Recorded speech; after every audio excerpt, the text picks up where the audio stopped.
Bapak Ibu, Oma Opa, teman-teman dan adik-adik. Bagaimana kabarnya? Semoga sehat dan selalu dalam penyertaan Tuhan kita, Yesus Kristus. Mari memulai ibadah ini dengan sama-sama menghayati bahwa pertolongan kita adalah dalam nama Tuhan yang menjadikan langit dan bumi. Sungguh saudara, karena kebaikan dan kasih-Nya, kita bisa bersama beribadah dan memuliakan nama Tuhan. Kita pujikan kasih Allah tak berkesudahan.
Jemaat terkasih, mari datang ke hadirat-Nya, kita membawa segala penyesalan kita di dalam doa. Mari berdoa.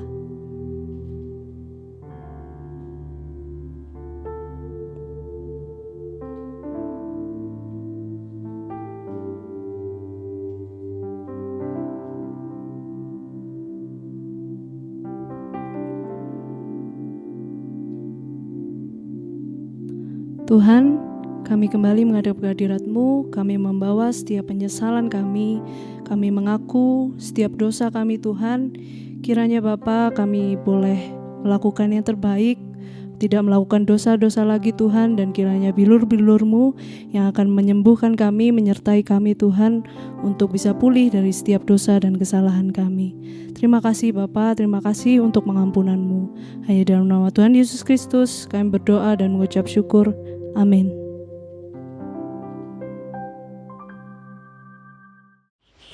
Saudaraku, terimalah berita anugerah pengampunan dosa dari Tuhan yang pada hari ini diambil dari Kisah Para Rasul 13 ayat 38 sampai dengan 39. Jadi ketahuilah hai saudara-saudara, oleh karena Dialah Yesus, maka diberitakan kepada kamu pengampunan dosa. Dan di dalam Dialah setiap orang yang percaya memperoleh pembebasan dari segala dosa yang tidak dapat kamu peroleh dari hukum Musa. Demikianlah berita anugerah dari Tuhan.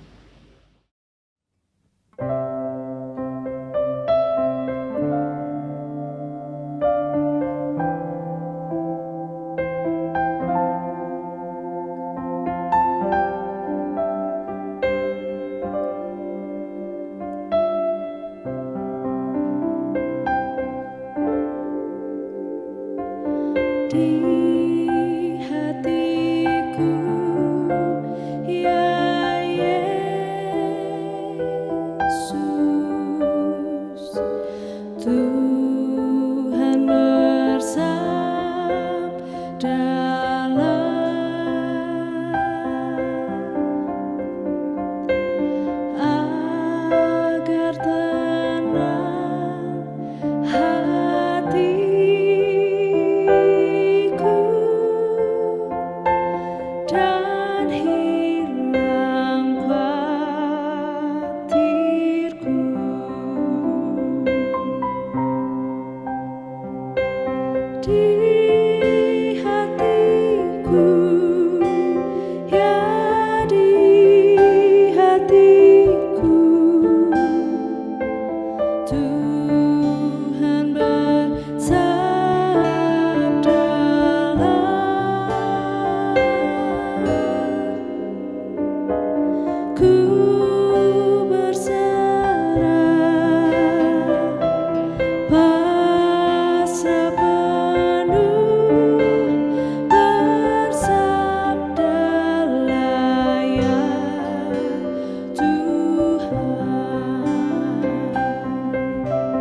Saudaraku, marilah kita mempersiapkan diri menyambut firman Tuhan. Tuhan, kami pada saat ini bersyukur sebab minggu ini kami merayakan Pekan Anak atau Pekan Sekolah Minggu. Berkatilah kami sebagai orang tua, sebagai kakak dari adik-adik sekolah minggu kami. Biarlah kami dapat mendampingi mereka dan biarlah firman Tuhan yang menuntun kami agar kami dapat menemukan hal-hal yang berharga supaya dapat mendampingi mereka dengan hikmat dan juga pengertian dari Tuhan. Kami serahkan seluruh kehidupan kami dan juga biarlah firman Tuhan yang menolong dan memampukan kami untuk menjadi pelaku firman bagi anak-anak kami, bagi adik-adik sekolah minggu, bagi generasi muda yang Tuhan percayakan kepada kami. Di dalam Kristus Tuhan kami berdoa dan bersyukur. Amin. Surat Paulus yang pertama kepada jemaat di Korintus, pasal 9 ayat 19 sampai dengan 23. Surat Paulus yang pertama kepada jemaat di Korintus, pasal 9 ayat 19 sampai dengan 23. Sungguh pun aku bebas terhadap semua orang, aku menjadikan diriku hamba dari semua orang, supaya aku boleh memenangkan sebanyak mungkin orang. Demikianlah bagi orang Yahudi, aku menjadi seperti orang Yahudi, supaya aku memenangkan orang-orang Yahudi. Bagi orang-orang yang hidup di bawah hukum Taurat, aku menjadi seperti orang yang hidup di bawah hukum Taurat, sekalipun aku sendiri tidak hidup di bawah hukum Taurat, supaya aku dapat memenangkan mereka yang hidup di bawah hukum Taurat. Bagi orang yang tidak hidup di bawah hukum Taurat, aku menjadi seperti orang yang tidak hidup di bawah hukum Taurat, sekalipun aku tidak hidup di luar hukum Allah, karena aku hidup di bawah hukum Kristus, supaya aku dapat memenangkan mereka yang tidak hidup di bawah hukum Taurat. Bagi orang-orang yang lemah, aku menjadi seperti orang yang lemah, supaya aku dapat menyelamatkan mereka yang lemah. Bagi semua orang, aku telah menjadi segala-galanya, supaya aku sedapat mungkin memenangkan beberapa orang dari antara mereka. Segala sesuatu ini aku lakukan karena Injil, supaya aku mendapatkan bagian dalamnya. Demikianlah firman Tuhan. Berbahagialah setiap orang yang mendengar firman Tuhan, menyimpan dalam hati, dan melakukannya setiap hari. Haleluya. Saudara-saudara yang terkasih, ketika kita melihat, mendengar orang lain yang lebih muda usianya dengan kita, bagaimana reaksi kita? Ketika kita melihat anak-anak yang masih belia dibandingkan kita yang sudah berpengalaman, bagaimana kita melihat mereka? Banyak orang mengatakan bahwa mereka harus belajar mendengarkan orang tua. Banyak orang akan mengatakan bahwa anak kecil harus taat dengar-dengaran orang tua. Namun bagaimana sebenarnya realitas yang terjadi di tengah-tengah kehidupan kita saat ini? Bukankah banyak orang melihat bahwa betapa sulitnya menerapkan anak-anak yang dekat mendengar kepada orang tuanya? Banyak orang tua melihat anak zaman sekarang itu susah diatur, tidak mau mendengar orang tua, bertindak sesuai kemauan sendiri. Sebaliknya, anak-anak juga melihat orang tua itu generasi yang kolot, generasi yang tidak mau mendengar, tidak tahu perasaan sebagai anak-anak kecil, anak-anak muda.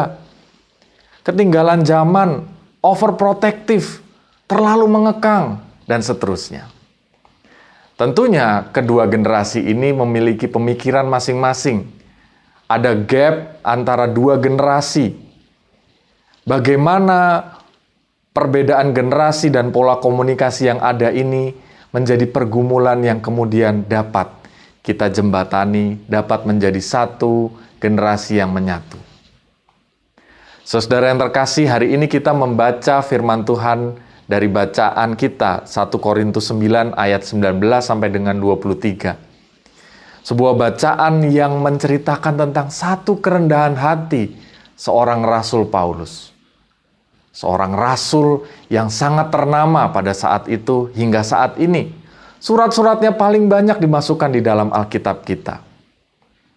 Siapa sebenarnya Rasul Paulus? Rasul Paulus berlatar belakang seorang Farisi. Seorang Farisi adalah seorang pemuka agama yang sangat mengetahui, sangat menguasai tentang kitab suci, tentang hukum-hukum agama. Secara ekonomi mereka adalah kalangan menengah. Secara politik mereka tentu sangat berkaitan dengan pemerintahan, sangat diperhitungkan oleh pemerintahan Romawi. Apalagi kalau melihat posisi mereka adalah salah satu anggota dari Mahkamah Agama Sanhedrin yang pada saat itu bertugas untuk melayani masyarakat. Dengan melihat latar belakang Rasul Paulus yang demikian, kita tentu dapat membayangkan betapa ternama, betapa sangat terpandang posisi Rasul Paulus pada saat itu. Tetapi yang menarik adalah ketika Rasul Paulus menjadikan satu posisi yang terpandang itu menjadi sesuatu yang begitu dekat dengan masyarakat dan umat. Ia mengajar umat Allah dengan mengatakan kata-kata di dalam bacaan kita yang bisa saya cuplik demikian. Sungguh pun aku bebas terhadap semua orang. Aku menjadikan diriku hamba dari semua orang, supaya aku boleh memenangkan semua orang, sebanyak mungkin orang. Demikianlah bagi orang Yahudi, aku menjadi seperti orang Yahudi. Bagi orang-orang yang hidup di bawah hukum Taurat, aku menjadi seperti orang-orang yang hidup di bawah hukum Taurat. Bagi orang-orang yang lemah, aku menjadi seperti orang yang lemah, supaya aku dapat menyelamatkan mereka yang lemah. Bagi semua orang aku telah menjadi segala-galanya, supaya aku sedapat mungkin memenangkan beberapa orang dari antara mereka. Segala sesuatu ini aku lakukan karena Injil, supaya aku mendapat bagian di dalamnya. Saudara-saudara yang terkasih, apa maksud Rasul Paulus dari kata-kata ini? Bahwa ia ingin melakukan pewartaan Injilnya dengan segala kerendahan hati.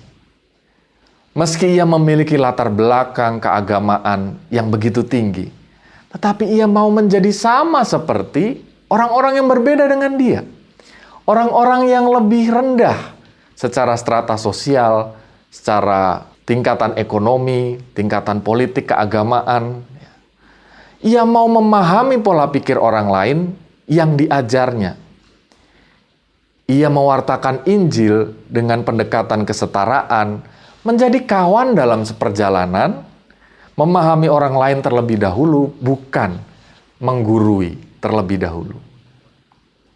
Dari kisah ini, paling tidak kita bisa mengambil beberapa poin penting.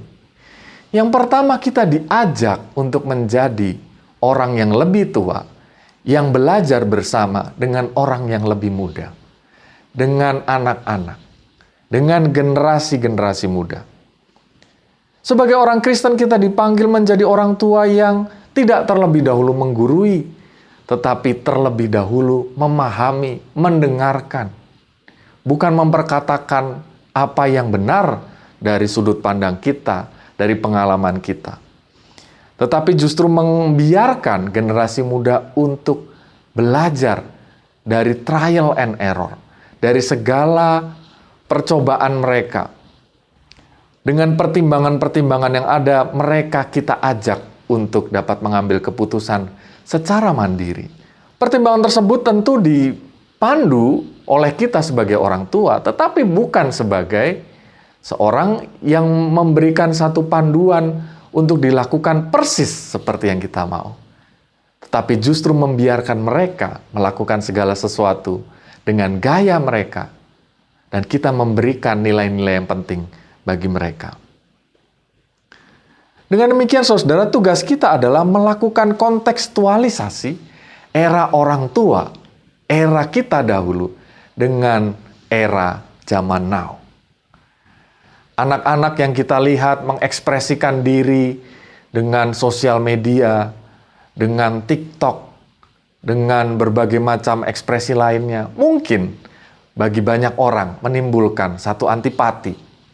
Tetapi bukankah ini memang satu era yang baru, satu era di mana kita menemukan bahwa generasi muda pun menemukan bagaimana mereka dapat memberitahukan tentang diri mereka yang baik melalui setiap konten yang ada.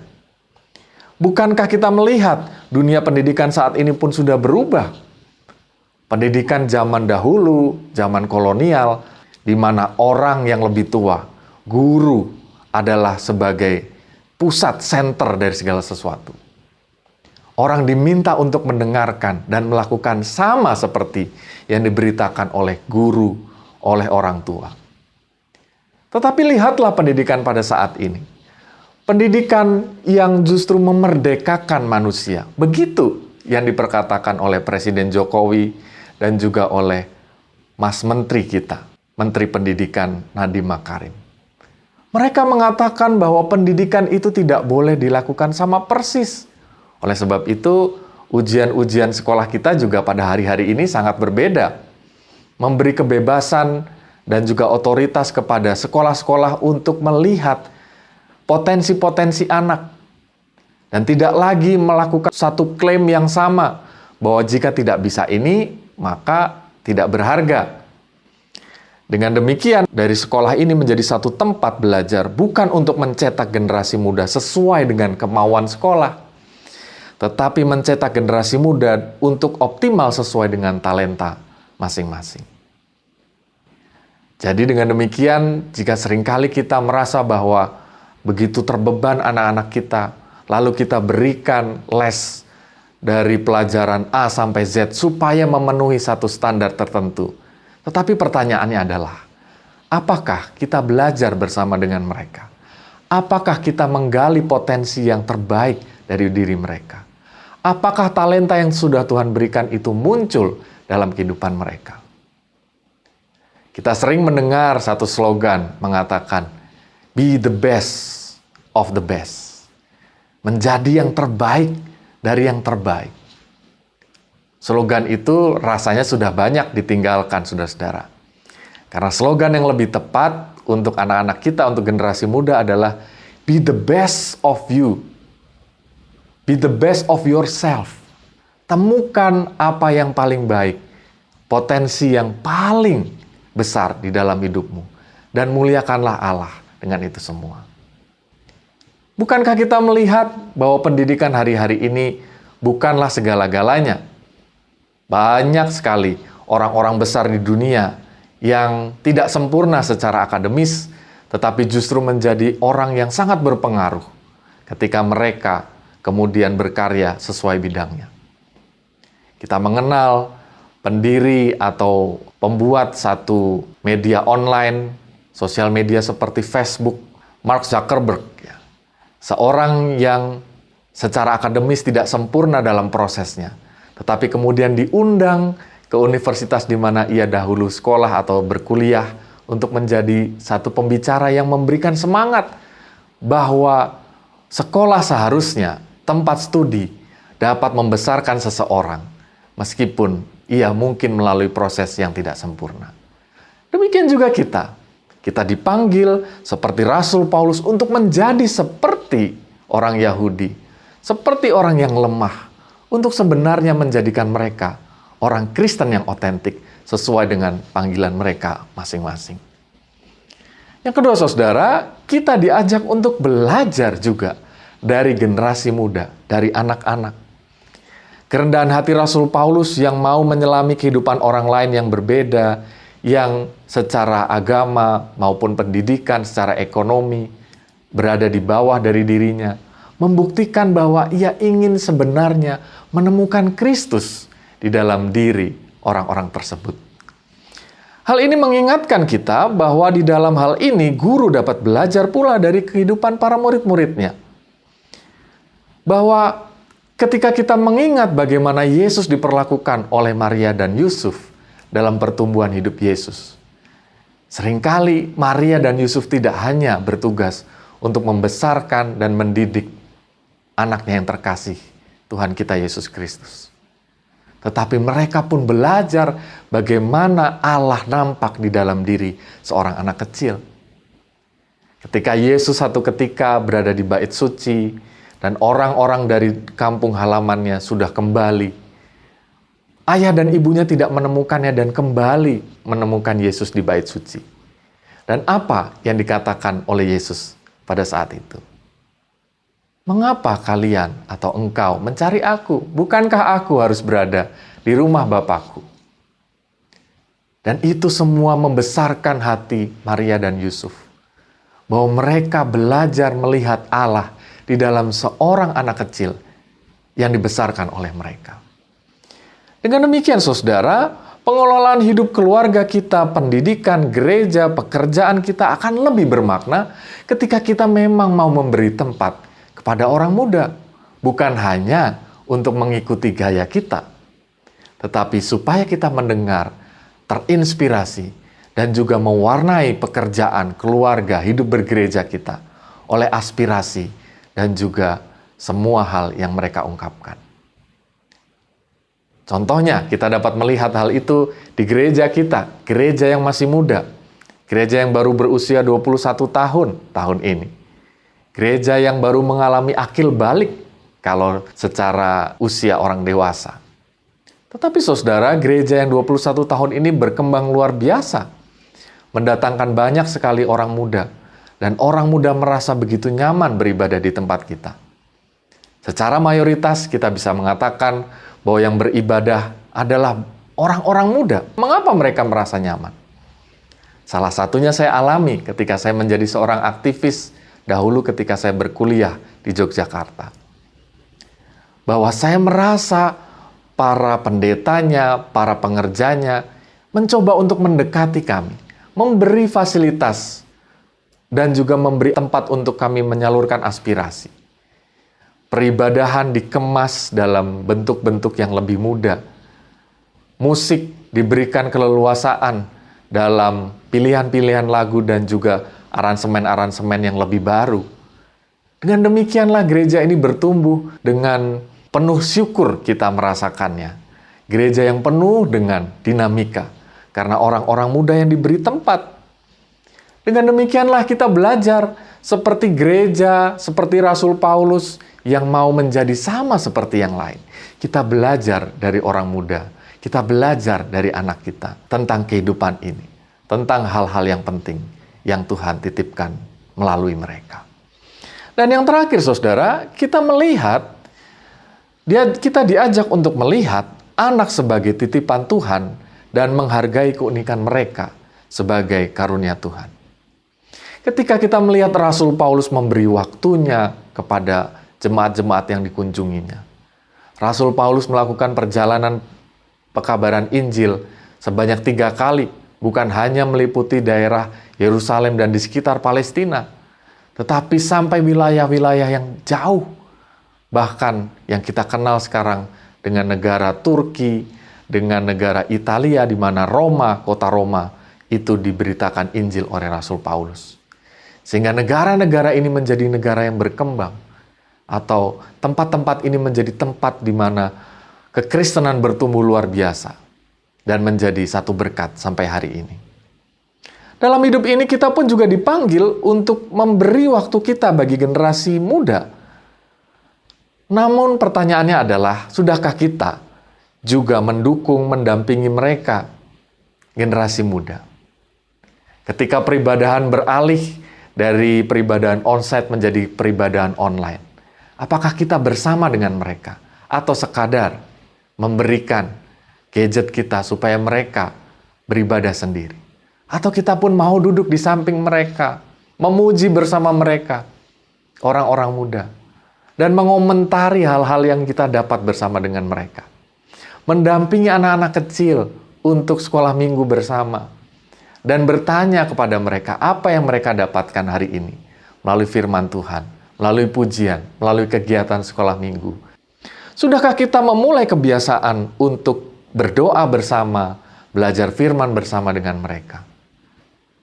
Ketika masa-masa pandemi ini berubah menjadi suasana semua berada di rumah, apakah kita menuangkan waktu untuk belajar bersama, supaya mereka melihat bagaimana kita sungguh-sungguh memberikan waktu kita untuk Tuhan.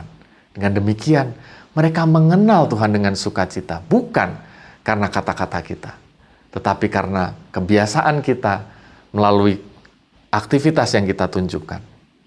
Apakah kita mendukung apapun talenta dan pilihan anak adalah baik selama itu dilakukan di dalam pimpinan Tuhan, di dalam firman Tuhan yang mewarnai kehidupan mereka. Dengan demikian, kita tidak membandingkan anak kita, generasi muda, dengan standar orang lain. Orang lain dalam hal ini bisa jadi diri kita sendiri, bisa jadi kakak atau adiknya yang mungkin punya kelebihan yang lain, dan kita ingin menjadikan mereka sama seperti kakak atau adiknya, membandingkan dengan teman-temannya yang pintar dalam hal-hal tertentu yang seringkali dianggap penting oleh lingkungan sosialnya, melainkan menggali potensi mereka sendiri sebagai karunia dari Tuhan, menggapai cita-cita mereka yang mungkin berbeda dari apa yang kita bayangkan, dari apa yang kita anggap penting. Namun selama itu membawa kebaikan, mereka memenuhi panggilan Tuhan di dalamnya. Saudara yang terkasih, belajar dari Rasul Paulus bagaimana ia mengayomi, menjadi sama seperti yang lebih rendah daripada dirinya. Saya teringat bagaimana saya berjalan dan menjadi seorang pendeta. Satu ketika masih kecil, saya itu mempunyai kelemahan secara eksak, secara matematika. Dan matematika rasanya sampai hari ini masih menjadi momok bagi beberapa orang, bagi anak-anak sekolah. Dan seringkali kalau tidak bisa matematika itu adalah sesuatu hal yang sangat buruk. Saya pernah satu ketika bahkan sampai didatangi atau dipanggil orang tua saya oleh guru dan oleh kepala sekolah, dan saya sangat malu. Tetapi pada saat itu ketika saya belajar, saya mendapatkan satu prestasi yang baik, bahkan luar biasa baik. Dan rasanya mulai sejak itu orang tua saya mulai percaya bahwa tiap orang itu punya kelebihan dan tidak perlu dituntut sedemikian. Hal itu terjadi ketika saya lulus sarjana teknik informatika pada waktu itu. Dan ketika saya bekerja, saya merasa bahwa saya ingin belajar melayani Tuhan dan mendedikasikan hidup saya untuk gereja Tuhan. Pada awalnya ayah saya berkata bahwa, wah, ngapain seperti itu? Kamu sudah saya sekolahkan. Dana sudah sedemikian besar. Kamu harus menjadi orang-orang yang berpengaruh dan memiliki satu kesejahteraan yang baik. Ya. Tetapi pada saat itu, saudara, ayah saya entah bagaimana ditemukan oleh pendeta kami. Dan pendeta itu ketika ayah saya bercakap-cakap, sudah bisa menebak. Osa ingin mendaftar sekolah teologi ya Pak. Lalu ayah saya heran, bagaimana Bapak bisa tahu? Ya kadang-kadang memang Tuhan bisa menunjukkan sesuatu hal tanpa kata-kata. Saudara, apa yang dikatakan oleh pendeta saya pada waktu itu adalah, biarkan anak itu memilih dan biarkan ia menunjukkan kemana Tuhan akan menuntunnya. Saudara, dari seorang ayah yang sebelumnya begitu membatasi anaknya, saya merasakan ayah saya mendukung luar biasa. Bahkan ketika saya berkuliah teologi pada saat itu, ayah saya sedang tertimpa satu kesulitan ekonomi dalam usahanya. Tetapi justru dalam masa-masa itu, ia sungguh menghargai setiap dana yang dapat Tuhan karuniakan bagi keluarga kami. Dan dengan itu semua saya pada akhirnya bisa lulus. Dan saya merasakan betul perubahan dari pandangan orang tua itu menjadikan satu motor yang luar biasa, energi yang luar biasa. Sehingga pada akhirnya saya bisa ditahbiskan menjadi seorang pendeta dan melayani sampai hari ini. Saya melihat orang tua pun dapat belajar bersama dengan anak, belajar dari anak, bahkan menemukan karunia Tuhan secara otentik dalam diri anak itu. Tidakkah itu menjadi sesuatu hal yang indah dan mulia ketika kita sebagai orang yang lebih tua dapat memperlakukan hal yang sama kepada karyawan kita untuk mengembangkan potensi mereka, bukan hanya melakukan sesuai dengan apa yang ada. Karena seringkali justru ketika kita memberikan porsi kepada mereka, mereka akan menunjukkan sesuatu hal yang lebih dari yang kita kira. Memberikan satu ruang bagi anak kita untuk mengembangkan apa yang Tuhan titipkan bagi mereka. Saudara yang terkasih, minggu ini adalah pekan anak atau pekan sekolah minggu. Maka marilah kita bersama-sama seperti Rasul Paulus yang mau menjadi sama seperti dengan orang lain. Untuk mengenali, untuk belajar bersama, bahkan untuk belajar dari mereka yang lebih biasa daripada dirinya, dan menemukan panggilan-panggilan Tuhan di sana. Demikian pula lah, kiranya kita juga dapat menemukan panggilan Allah di dalam diri anak kita, adik kita, generasi muda kita di gereja, sehingga gereja kita, keluarga kita, dunia kita menjadi lebih baik, sebab justru kita menemukan Allah di dalam diri anak-anak kecil. Selamat mendukung mereka bertumbuh di dalam iman, dalam sekolah minggu, untuk belajar bersama dengan mereka.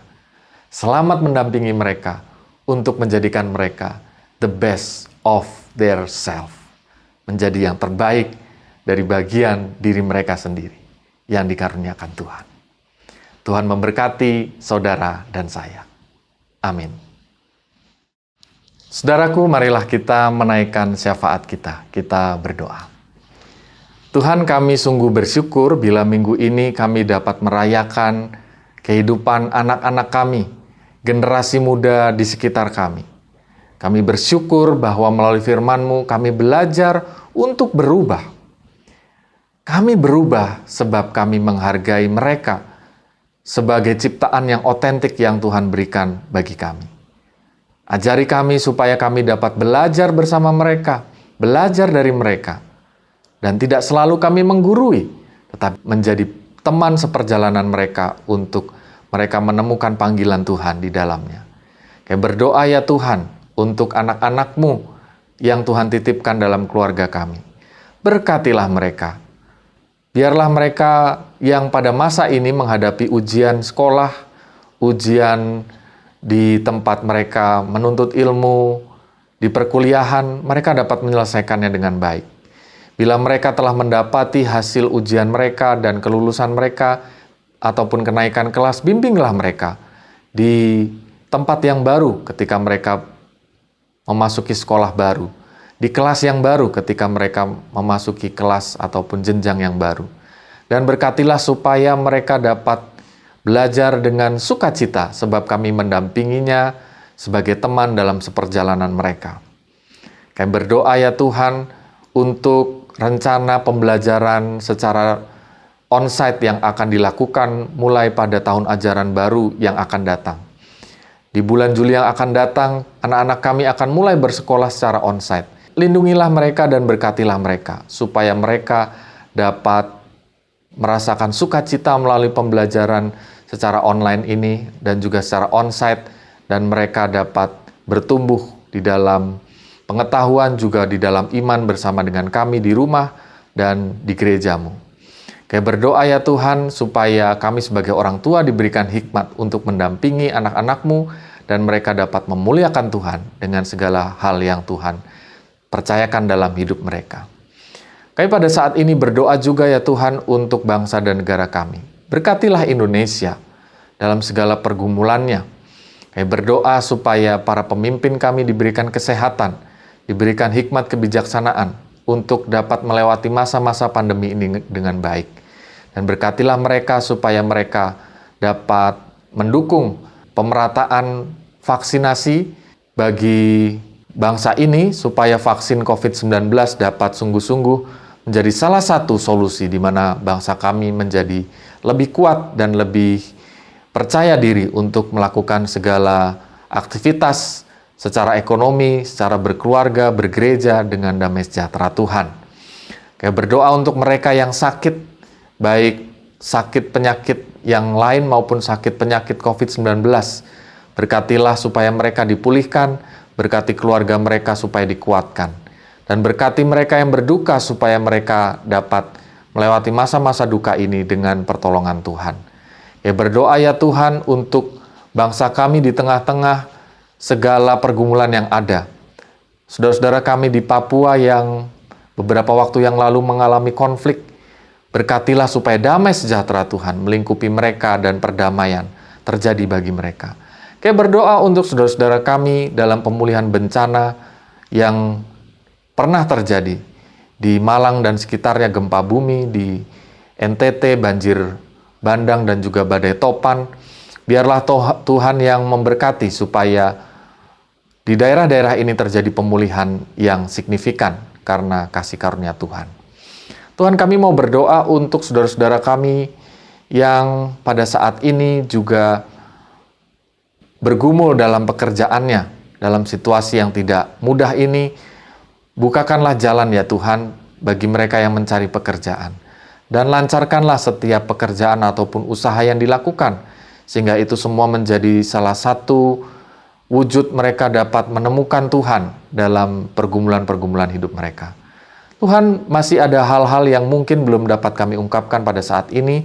Tapi biarlah kemuliaan Tuhan yang dapat melingkupi kami dan setiap doa yang masih ada di dalam hati kami dapat sungguh-sungguh Tuhan ketahui dan Tuhan menjawabnya seturut dengan kehendak-Mu dan dalam waktu Tuhan yang tidak pernah terlambat bagi kami. Kami serahkan doa dan juga syukur kami ini di dalam nama Tuhan kami Yesus Kristus, Juru Selamat kami yang hidup, dalam kasih sayang Allah Bapa dan pertolongan Roh Kudus. Amin.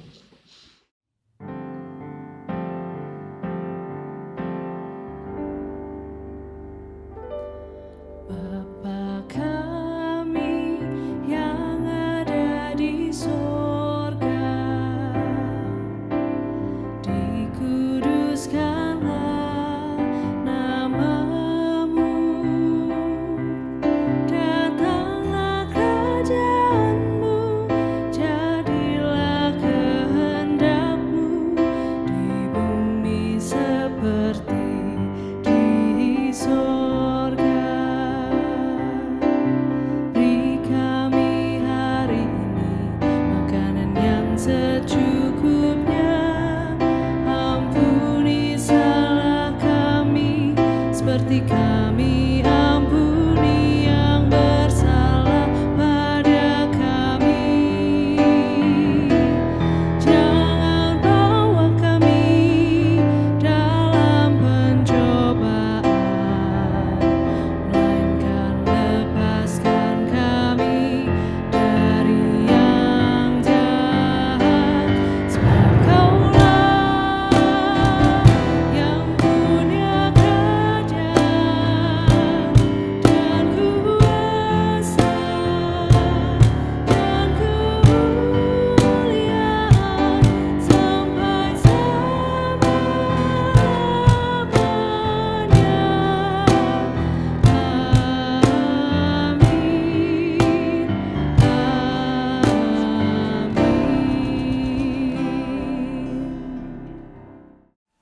Jemaat yang terkasih, mari kita akan memperbaharui iman percaya kita dalam pengakuan iman rasuli yang akan kita nyanyikan dari Kidung Jemaat 280.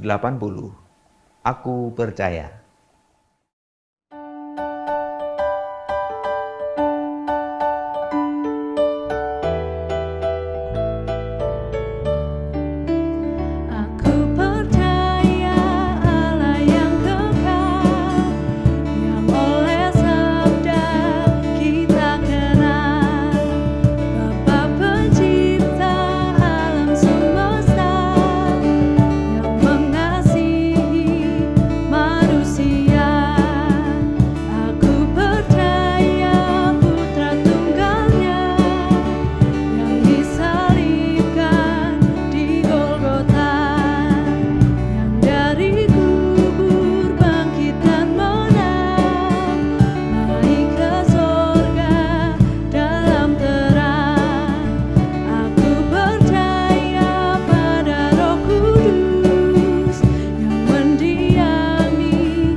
Jemaat yang terkasih, mari kita bersama mengumpulkan persembahan syukur kita kepada Tuhan sebagai ungkapan syukur dan ucapan terima kasih kita kepada Tuhan dengan mengingat ayat persembahan dari Mazmur 107 ayat 21 sampai 22.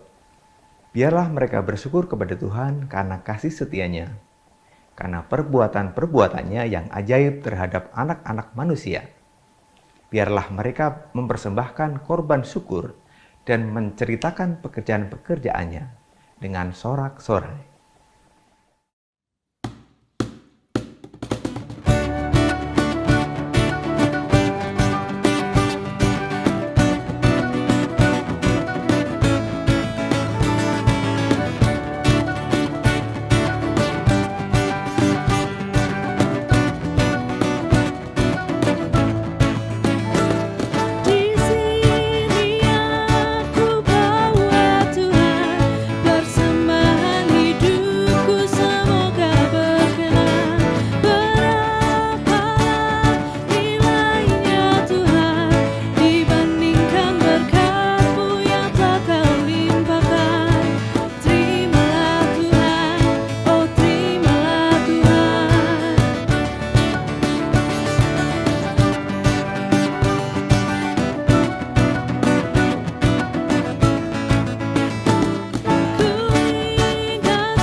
Jemaat yang terkasih, mari kita satukan hati kita untuk menyerahkan persembahan kita kepada Tuhan.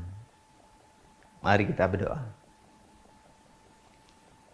Bapa kami yang penuh kasih, Bapa kami, Tuhan kami Yesus Kristus, terpujilah nama-Mu ya Allah.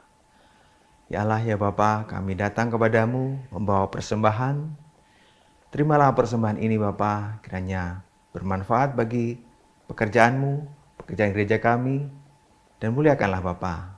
Ajarkanlah kami untuk menjadikan persembahan kami, persembahan yang hidup. Terpujilah-Mu Bapa, kami berdoa dan mengucap syukur. Amin.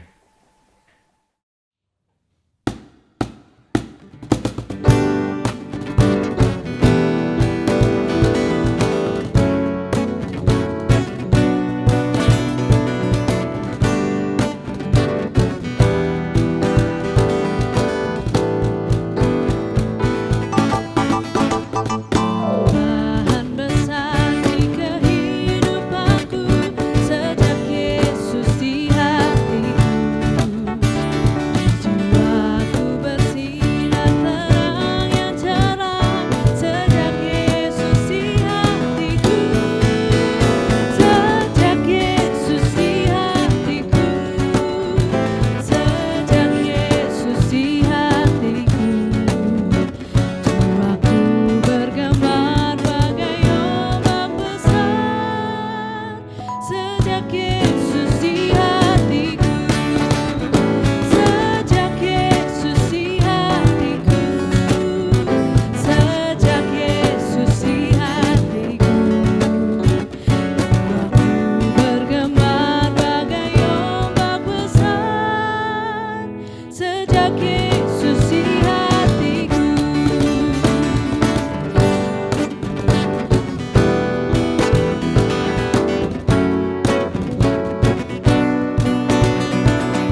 Saudaraku, marilah kita hidup dalam damai sejahtera Tuhan dan menjadi saksi Tuhan dimanapun kita berada. Terimalah berkat Tuhan.